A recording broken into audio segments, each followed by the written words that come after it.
For so many years, I really thought that keeping the peace was peace. I thought if I just stayed quiet, if I just bit my tongue and kept my feelings tucked deep, deep down, and I kept pushing them down, that maybe finally I would be worthy, I would be loved, that I would be good enough.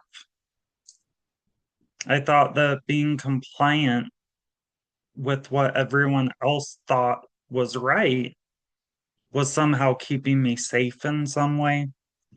But what I eventually learned is that peace built on silence is not true, real peace at all. And it's actually a cage. For a long time, I lived in that cage. When I first got sober several years ago, I made myself a promise that I would do whatever it was going to take to actually face everything inside of me. I knew there was going to be no exceptions, there was nothing I could avoid. So I did commit to that, to no more numbing, no more pretending that some of these unhealthy dynamics were okay. No more saying I'm fine when I really have something that is bothering me, because all of that energy is not good for you just sitting in your energy field, not being able to be expressed. That's what creates energetic blockages. That's what creates dis-ease in your body, right? So I had to become very brutally honest with myself to clear out all of those old programs that had me believing that by me being silent and me being obedient to what people, what I thought people wanted me to do was strength. I had to let that go, that notion of that. And what I found was silence, when used against you, is not noble at all. It's not mature. It's a weapon. And peace that demands that you deny your inner truth and how you really feel, that is not peace. That is being imprisoned in a energetic construct. Here's the thing, that cage always had a door. I just didn't actually realize how buried it was under all of these years of shame and guilt and gaslighting by my biological family and covert control mechanisms. So it took me years to dig through all of those layers. And then it took even more years to actually realize, okay, what actually is here if I look at this objectively? So now here I am, and I'm standing on the other side of that. And I'm on the other side of that door now. I'm telling the truth out loud. And I'm not afraid anymore to call a duck a duck. What's right is right. What's wrong is wrong. I don't care who you are. And that is not being cruel. That is clarity. The shadow is not evil. It's just the unseen parts of you. And the shadow, although it does have some things in it that you would probably rather disown, it also contains your highest and greatest gifts. That is also the shadow. So real alchemy requires both the light and the dark. right? If you only have the light, it's going to be so bright that it blinds you, and it's really hard to see in those conditions. If you have only dark, then you can't see what's around you. All you feel is this sense of despair, or that you feel lost. You can't see. So clarity, real clarity, that is born from the integration of both the light and the dark pieces. And clarity is what people who thrive on control and covert control mechanisms, that's what they fear the most, is actual clarity and actual integration. So there's a particular kind of behavior that hides behind this concern. And it looks caring, it sounds compassionate, but really it's all about control. You've probably seen it before, and that is maybe you've seen it in a church, in a workplace, a family, and it's when someone says, "We love you, we're worried about you," but what they're actually saying is, "We love having access to you," or instead of the words they're saying, "We're worried about you," what they really mean is, "We're worried that we're losing control of you, of the narrative." So there's also another classic one that is particularly just really not in alignment with truth, and that is, "Oh, well, we're just trying to help you." But the translation for that is, "How dare you shine a light into those dark and stagnant places that we never thought we would have to look at and we don't want to look at." So I lived in that for years with my biological family. And now I can finally name it for exactly what it is. And that is psychological conditioning. Once you see it, there's no way you can unsee it. My assigned role was pretty clear. Uh, I had this image of a good son that I was supposed to portray.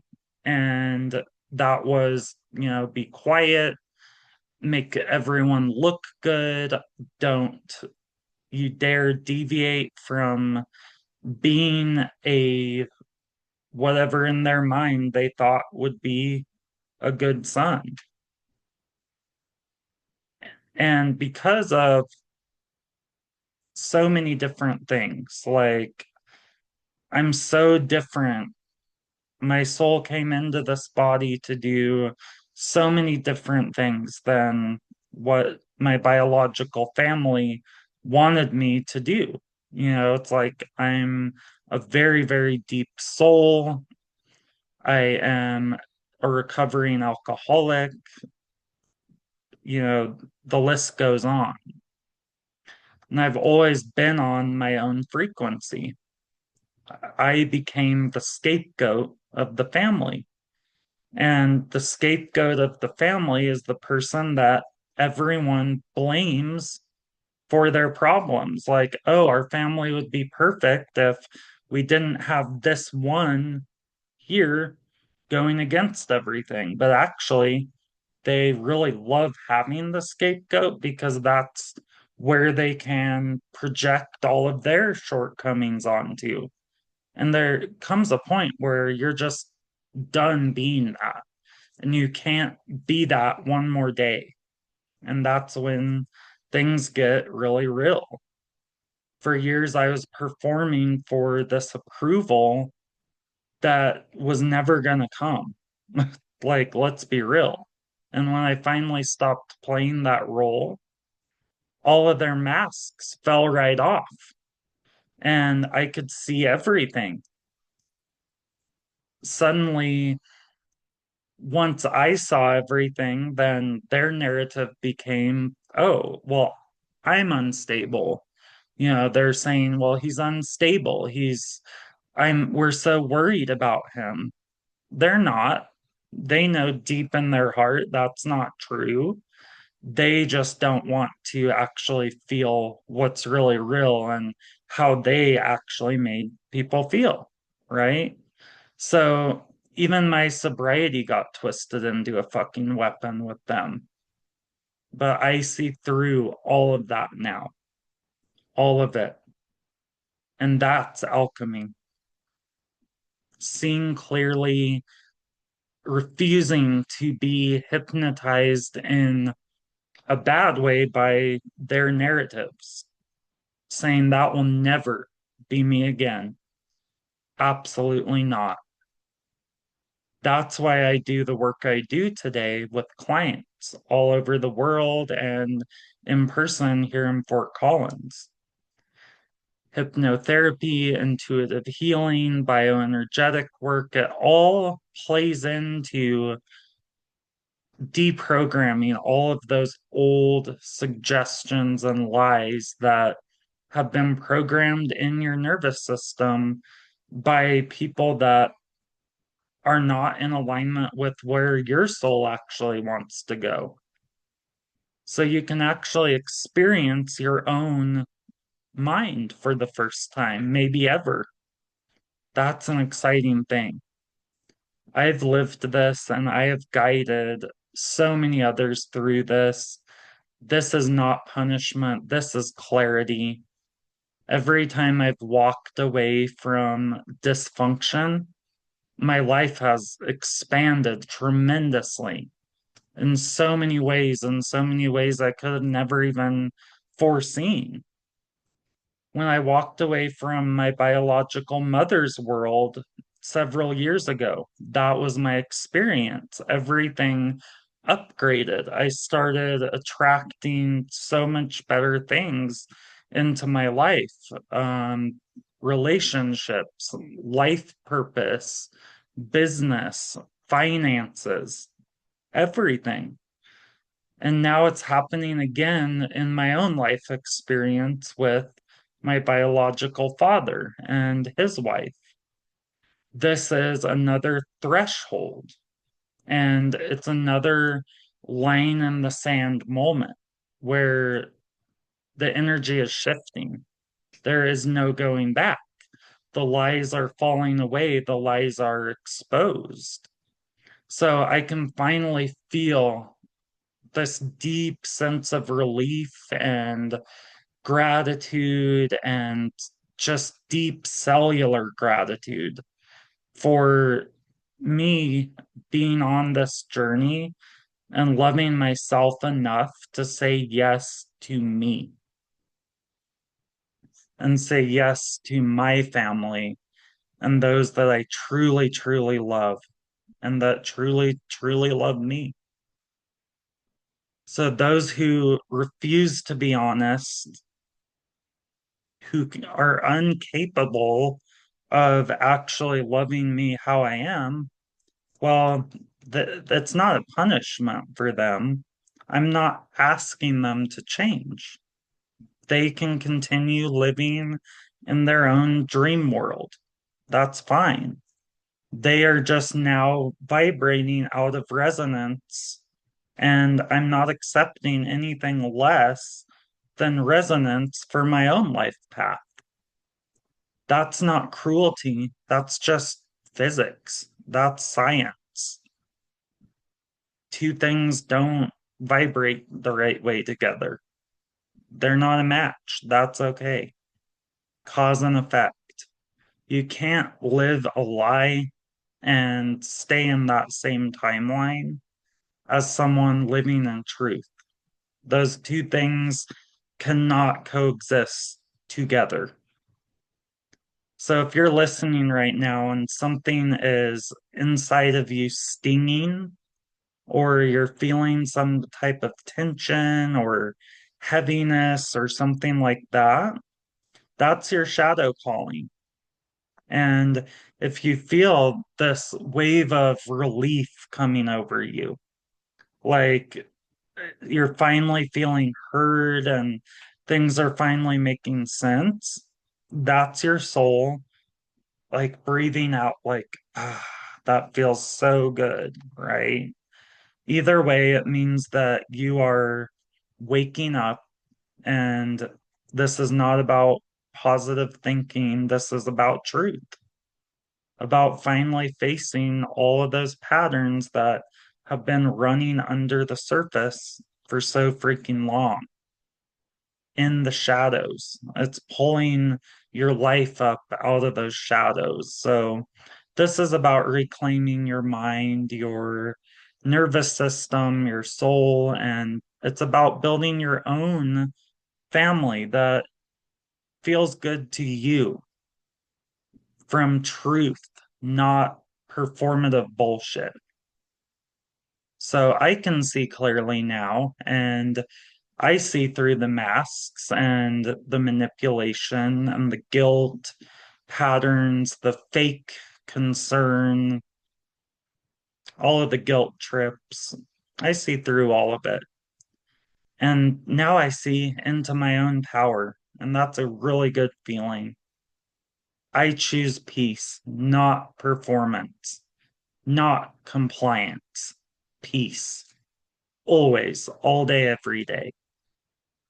The kind that comes from knowing who the heck you actually are and walking forward into that light radiantly, unapologetically shining your light. Let it shine.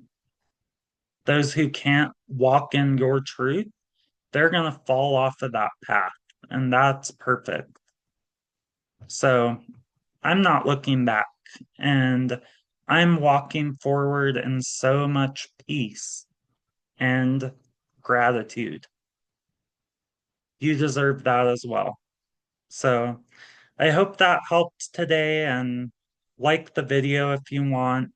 Subscribe to the channel, click on the little bell so you know when new videos are coming out, and let me know. Let's start a conversation down in the comments. Like, what is your perspective on this?